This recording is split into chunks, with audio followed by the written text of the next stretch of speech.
Madame, Monsieur, bonsoir. Vendredi 11 avril, je vous souhaite la bienvenue dans ce journal. Journal que nous ouvrons par les audiences à l'Assemblée nationale.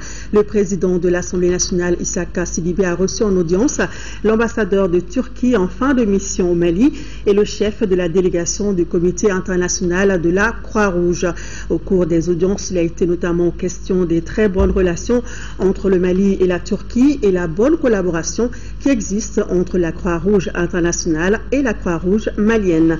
Le compte rendu des audiences avec Mahamadou Doumbia. L'ambassadeur de Turquie en fin de mission a été reçu en audience par le président de l'Assemblée nationale.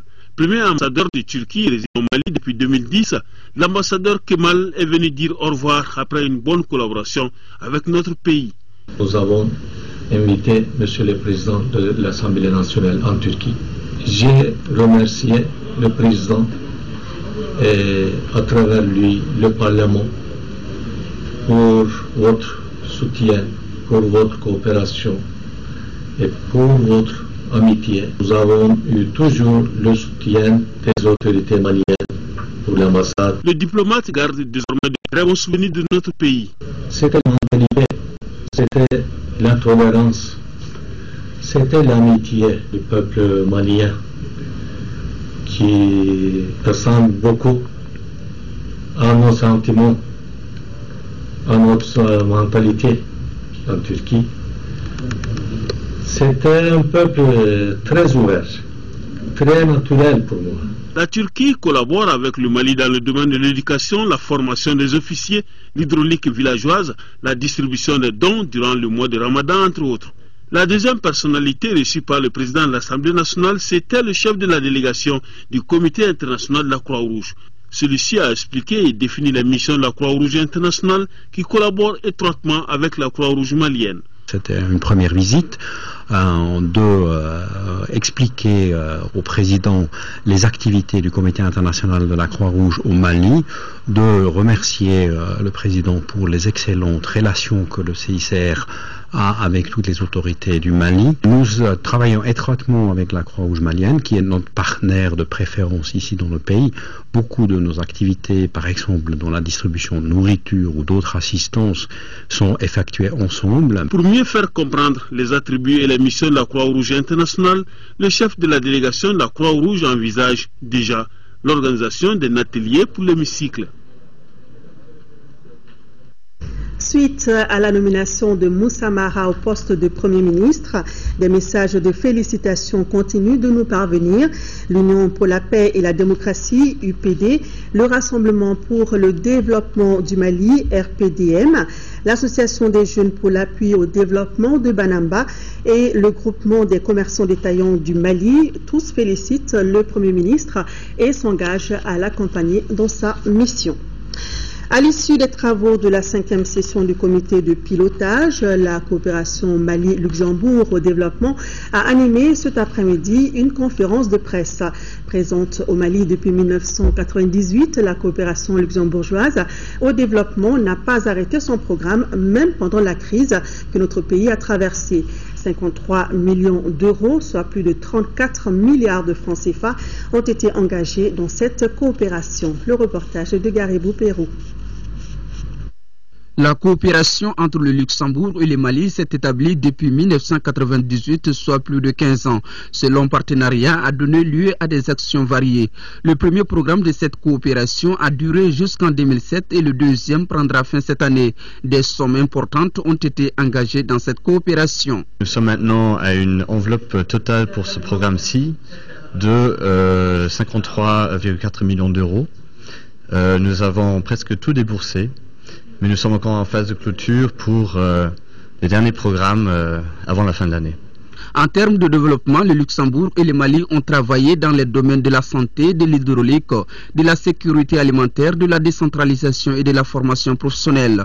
Nous avons travaillé dans un domaine sectoriel qui sont d'une part la santé des populations, par ailleurs des aspects d'hydraulique, et notamment d'hydraulique semi-urbaine dans les petites villes de nos régions, avec des aspects touchant à la formation professionnelle. Au-delà de ça, des aspects qui touchent à l'encadrement de tout cela à travers la décentralisation et la déconcentration. Voilà en gros les axes principaux, et auxquels se rajoutent d'autres actions qui ne sont pas directement dans ce programme, mais qui ont pu se mener par le Luxembourg vers l'appui au manuscrit de Tombouctou. La coopération entre nos deux pays ne se termine pas là. Les activités se poursuivent à travers l'identification qui permettra d'activer un troisième programme. À la fin de cette année, on aura vraisemblablement un nouveau programme défini pour continuer à appuyer le Mali au retour de la stabilité. Des centaines d'infrastructures ont été réalisées. Il s'agit maintenant de veiller à ce qu'elles soient bien gérées au profit des populations bénéficiaires. Vous l'annoncez dans les titres, l'épouse du chef de l'État et présidente de l'ONG Agir, Keita Aminata Maïga, a remis aujourd'hui un lot de matériel à l'association Sigida Sagnaton et à l'association pour le développement de Flabougou. Cette remise de matériel s'inscrit dans le cadre de la mise en œuvre du projet Valorisation des déchets ménagers. Ce projet est initié par l'ONG Agir avec la collaboration du ministère de l'Environnement et de l'Assainissement, le Programme des Nations Unies pour le développement et le Fonds pour l'environnement mondial. Le reportage de Rachel Tessougi. 100 poubelles, 8 brouettes, 4 pousse-pousse, 30 râteaux, 24 pelles, 4 fourches, 45 cache-nez, 2 panneaux de signalisation et 2 tamis pour les activités de compostage. C'est le lot de matériel offert par la présidente de l'association Agir, Madame Keita Aminata Maïga, à l'association Sigida Sagnaton et l'association pour le développement de Flabougou. Ces équipements doivent permettre à ces deux associations d'instaurer le tri des déchets à domicile dans leurs zones respectives. Cela facilitera leur acheminement vers les sites de recyclage. Nous avons mis en place des comités de gestion. Ce sont les comités de gestion qui seront chargés de la mise en œuvre de toutes les activités. Nous, on sera là juste pour les guider et les appuyer. Et là, ils seront suivis par un autre comité appelé comité de suivi, qui est composé de tous les acteurs concernés par l'assainissement au niveau de la communication, à savoir le comité de pilotage des déchets urbains, le COPIDIC, la BIP, les services de l'assainissement, du contrôle des nuisances et de la pollution, et puis la police nationale. Les bénéficiaires sont ravis de recevoir ces dons. Ils promettent d'en faire bon usage. C'est quelque chose quand même qui vient beaucoup nous renforcer ce que nous sommes en train de faire. Vraiment, je les remercie infiniment de ce geste-là. Nous allons bien prendre soin de ces choses parce que c'est quelque chose qui va nous aider à atteindre nos objectifs. On dit merci une fois de plus à la première dame pour ces gestes et à l'association également Agir pour le bon fonctionnement de notre association par rapport à la gestion de ces matériels. Nous allons faire bon usage. L'ONG Agir prévoit de former des acteurs aux techniques de gestion des déchets et au suivi de la vente des produits issus du recyclage. Il fait de plus en plus chaud à Bamako, mais également partout au Mali. L'on essaie de se protéger de la chaleur comme on peut, en ayant recours aux climatiseurs ou encore en buvant de l'eau fraîche toute la journée. Les vendeurs de climatiseurs et d'eau fraîche se frottent donc les mains. Les affaires marchent bien, même très bien. Pour en savoir plus sur ces activités, notre équipe de reportage, conduite par Moussa Fané, a fait un tour chez les dépanneurs de climatiseurs et les vendeurs d'eau potable. La saison chaude est une période très pénible pour nombre de personnes. Par contre, pour ceux qui exercent certains métiers, c'est une période très favorable car c'est en ce moment précis que eux, ils se frottent les mains. C'est le cas des dépanneurs, des climatiseurs et des groupes électrogènes. Nous avons un climat vraiment chaud qui est le climat soudanais, qui fait qu'on est aussi beaucoup sollicité pour la réparation des différents congélateurs. Nous prions à ce que tout aille bien, que chacun puisse avoir son pouvoir d'achat. La demande a augmenté. Je répare 3 à 5 climatiseurs par jour en période de fraîcheur. Mais maintenant, je peux réparer de 10 jusqu'à 20 par jour. Ça rapporte vraiment cette période. Je répare énormément de réfrégirateurs maintenant, puisque les gens attendent la période de chaleur pour nous emmener. Grâce à ce métier, j'arrive à subvenir à tous mes besoins. Pendant cette période de chaleur, les métiers relatifs au froid sont sollicités par beaucoup de citoyens. Ici, dans cet atelier électrofroid, les climatiseurs des véhicules sont dépannés. À cause de la période de chaleur, on commence à avoir plus de marché. J'embauche aussi plus d'employés. Je peux réparer le climatiseur de 8 à 10 voitures par jour. La réparation rapporte juste un peu. On essaie de se tenir les coudes pour pouvoir satisfaire aussi nos anciens clients comme les nouveaux aussi. Nous faisons les entretiens des services jusqu'à domicile. Les dépanneurs de ventilateurs ont également une forte demande. Il fait chaud avec la chaleur, les ventilateurs marchent un peu. Bon, par jour c'est beaucoup, hein. On ne peut même pas compter le nombre, c'est beaucoup. La crise qui était passée l'an passé, on ne peut pas avoir un peu de marché. Mais cette année un peu ça va. Pour les vendeurs d'eau potable et de glace, la demande est très élevée en cette période. À l'usine de glace en temps normal, si la production était de 100 bars par jour, avec la chaleur, elle atteint plus de 600. Seulement nous frottons les mains, la glace ça marche en merveille. En dehors de la période de pluie, nous marchons un peu. En cette période de chaleur, on vend beaucoup plus.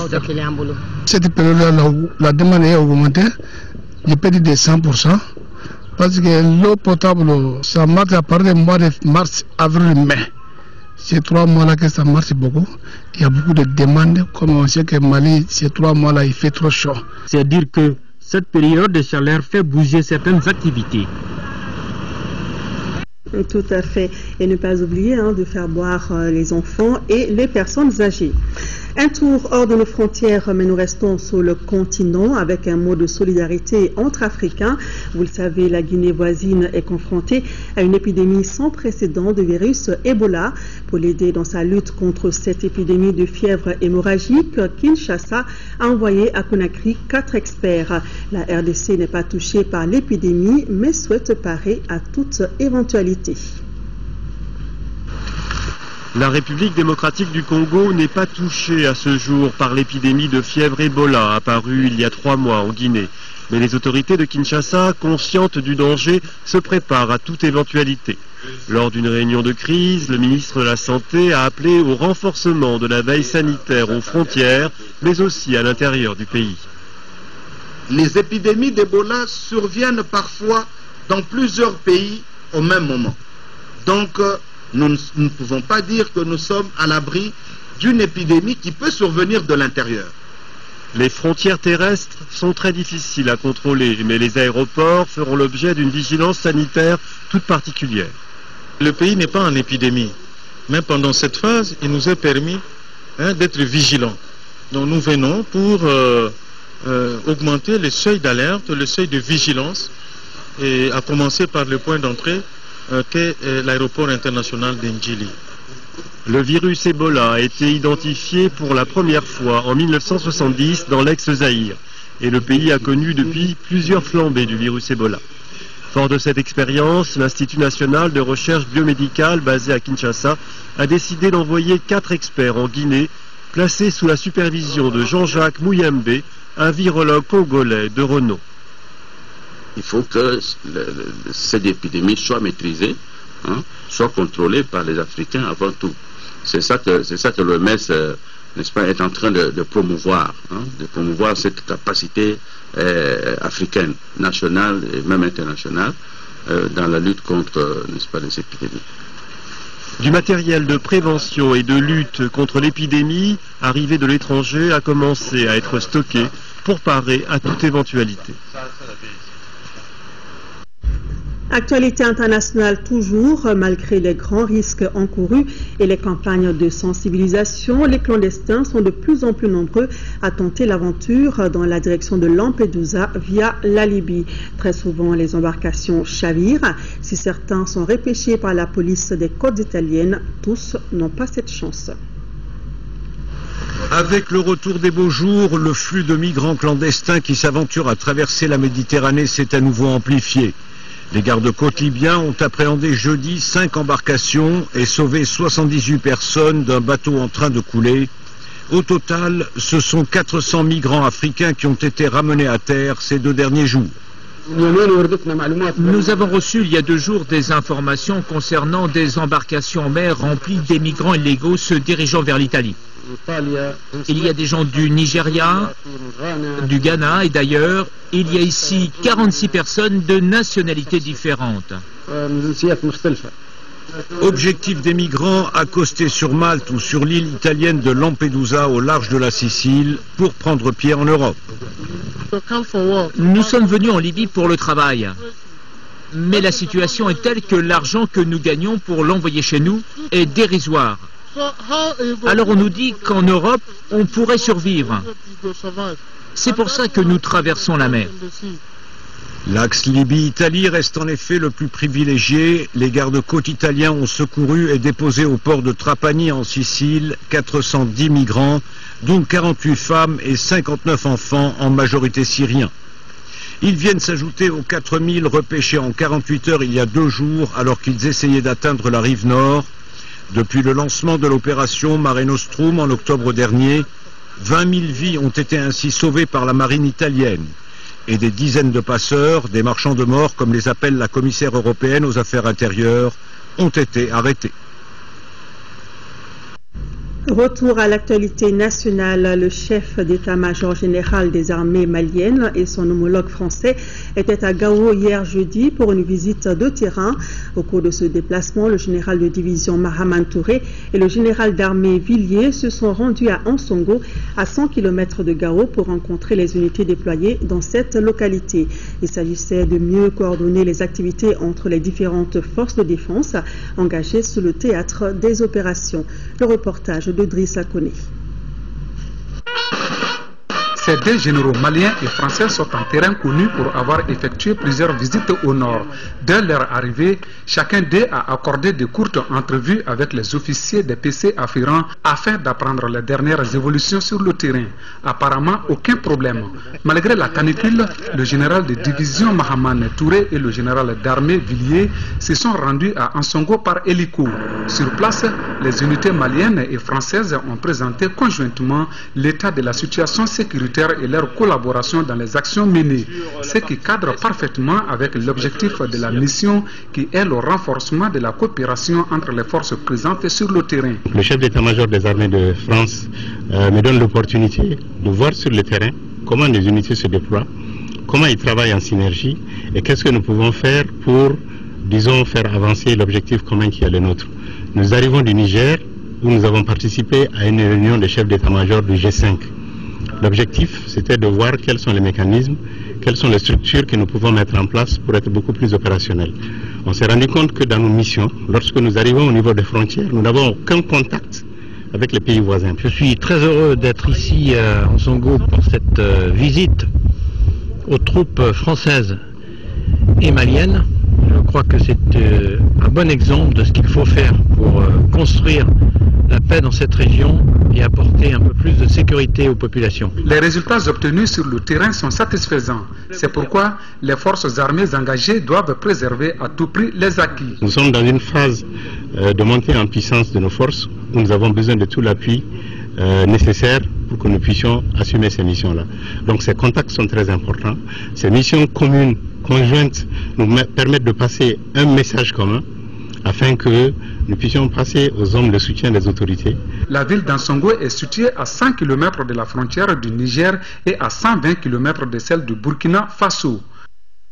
Restons dans le nord du pays. Dans le cadre du plan d'urgence pour la relance du développement des régions du Nord, les autorités régionales viennent de réceptionner des bâtiments administratifs réhabilités à Tombouctou.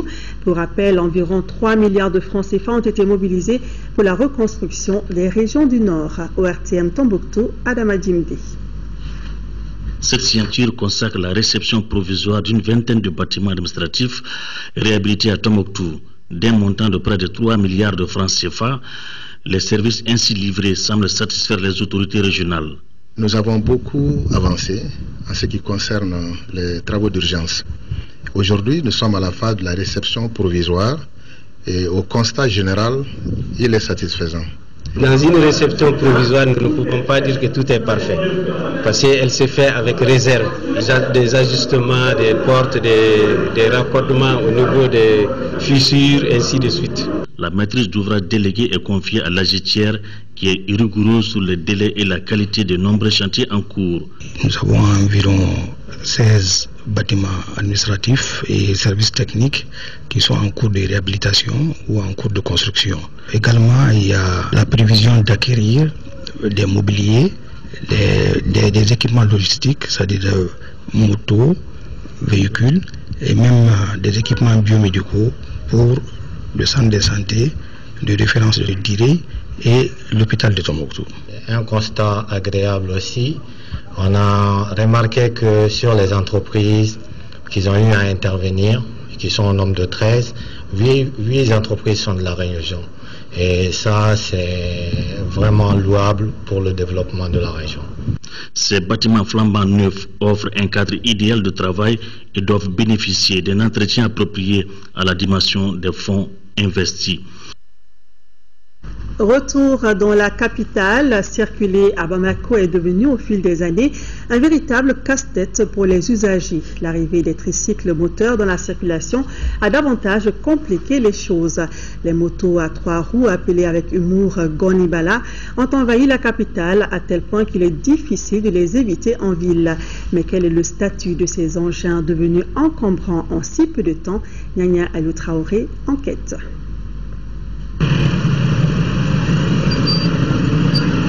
On les rencontre partout dans la capitale.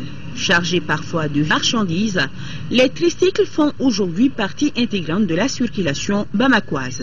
Ils seraient même devenus incontournables dans l'acheminement des marchandises. J'ai commencé la conduite du triporteur, voilà de cela 7 mois, et je loue l'engin par jour. On travaille plus avec les commerçants dans les dépôts et le transport des marchandises. Cependant, ce n'est pas tout le monde qui apprécie les bienfaits des motos à 3 roues. Ça dérange la circulation. Ils ne sont pas dans les normes d'une voiture. On ne peut pas le dépasser comme un motocycliste. Ils gênent dans tous les cas. Depuis que ces motos-là sont venues, il y a trop d'accidents. Les DCC appartiennent à des usagers qui sont dans la voiture. Et ceux-là qui sont en moto, ou en moto surtout les 3 roues, les 2 roues, ne savent même plus où aller. Moi personnellement, je ne fais pas d'accident. Je fais beaucoup attention dans la conduite. Il est vrai que les usagers mais que faire? Nous aussi, on essaie de gagner notre vie. C'est dans les années 2007 et 2008 que les tricycles ont fait leur apparition dans la circulation au Mali. Importés de la Chine, leur prix varie entre 500 à 1 million de francs CFA. Depuis 2011, nous vendons des qualités de tricycles. Les prix aussi entre 500 000 et 1 900 000 francs CFA. Ce sont les propriétaires des pousse-pousse qui ont eu vite recours au tricycle dans le but d'amoindrir leurs tâches quotidiennes et de gagner plus d'argent. J'étais propriétaire de pousse-pousse. Avec la venue du tricycle, cela a changé mon quotidien.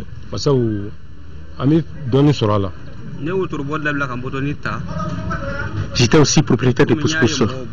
Aujourd'hui, avec le tricycle, je gagne 5 000 francs par jour. Avant, j'étais chargeur de marchandises. Un métier trop fatigant. Raison pour laquelle j'ai opté pour le triporteur.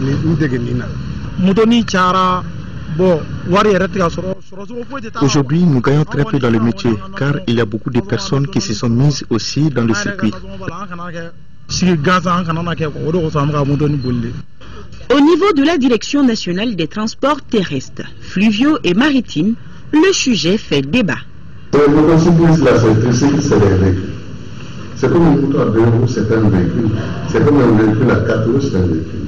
C'est le code de la route qui régit tout ceci. Donc tout ce qui concerne un véhicule à 4 roues concerne le tricycle. Ils doivent prendre les permis, ils doivent prendre les assurances, ils doivent prendre les cartes de transport s'ils transportent. Donc ils sont soumis à tout. Pour le moment, les conducteurs des tricycles ou triporteurs n'ont pas de permis de conduire. Nous avons entendu parler des permis de conduite, mais nous avons quand même les vignettes. En cas d'accident, quelle pénalité va donc être appliquée? Quand il y a un accident qui est assuré, la santé prend en charge, mais quand tu n'as pas d'assurance, c'est-à-dire que tu prends toi de faire en charge. Il faut que dans la circulation, les gens respectent les textes. On ne peut pas prendre les bagages et les individus en même temps. La situation des tricycles dans la circulation appelle les autorités compétentes à prendre les mesures adéquates pour sécuriser davantage nos routes. Parlons à présent de la lutte contre le banditisme avec le démantèlement d'un réseau de fabricants de faux billets et de bijoux. C'était hier à Bakodji-Koroni, un résultat obtenu suite à une descente des services d'investigation judiciaire pendant laquelle 5 bandits ont été arrêtés. Ces arnaqueurs détenaient une quantité importante d'or, de diamants, une somme d'argent et des équipements de confection de faux billets. Le montant des faux billets est estimé à plus de 50 millions de francs CFA. Les précisions avec Ramata Konati. Des diamants, 4 kilos d'or, dont la moitié constituée de faux bijoux, 150 paquets de faux billets de $100 et un arsenal de fabrication de ces billets. Voilà quelques objets retrouvés dans un appartement à Bakodji-Koroni qui servait de bureau à 5 arnaqueurs. Ils sont 2 Nigérians, un Mauritanien, un Américain et un Malien. Le chef du service d'investigation judiciaire par intérim évalue le montant des faux billets à 50 millions de francs CFA avant de retracer le fil conducteur qui a permis l'arrestation de ces bandits. Suite à la plainte de la BCI pour faux usage faux, nous avons été informés à l'anonymat par un de nos informateurs de l'existence d'une société fictive du nom de Nogos Mali. Pour le bon déroulement de leur travail, les enquêteurs de la gendarmerie ont lancé un message à l'endroit des populations. Je demande à la population franchement de continuer à faire confiance aux forces de l'ordre et que nous avons toujours besoin de leur aide, de leur soutien. Je souhaiterais qu'ils nous fassent plus confiance et qu'ils continuent à nous donner les informations.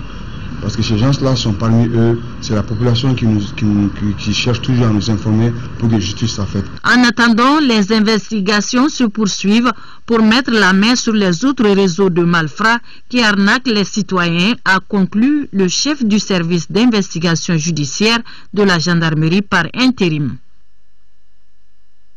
Sport championnat national, 2 rencontres étaient prévues hier au compte de la 14e journée au stade Omnisport Modibo Keïta.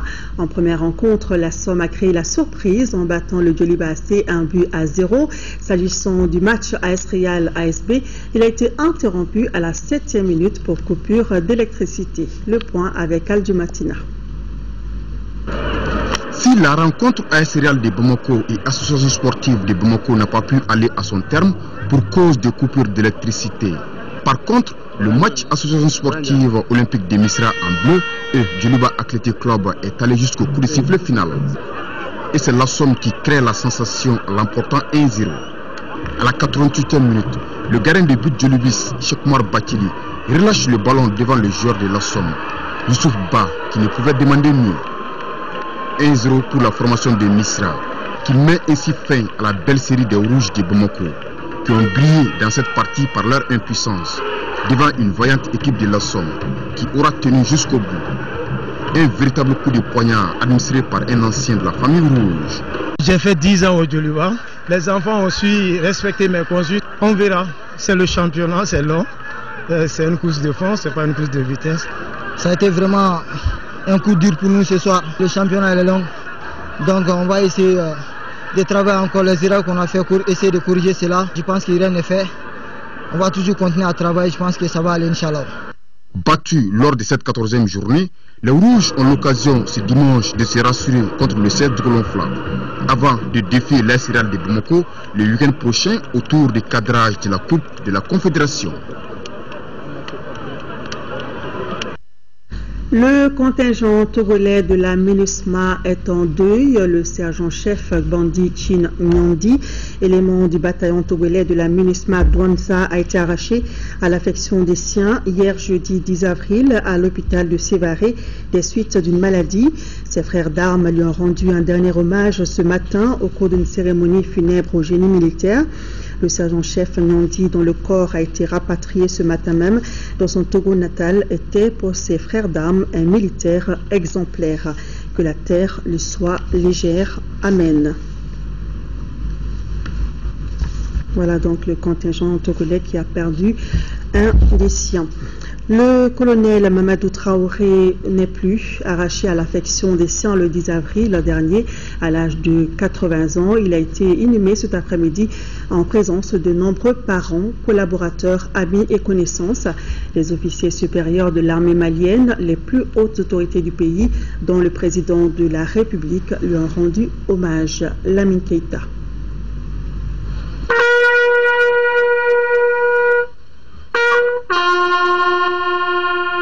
Ils étaient tous là, à commencer par le président de la République, le Premier ministre, les officiers supérieurs, les amis et parents pour rendre un ultime hommage au colonel à la retraite Mamadou Traoré, arraché à l'affection générale. À 80 ans, l'homme qui vient de nous quitter était reconnu par ses pairs comme un officier patriote, courageux, intègre et disponible.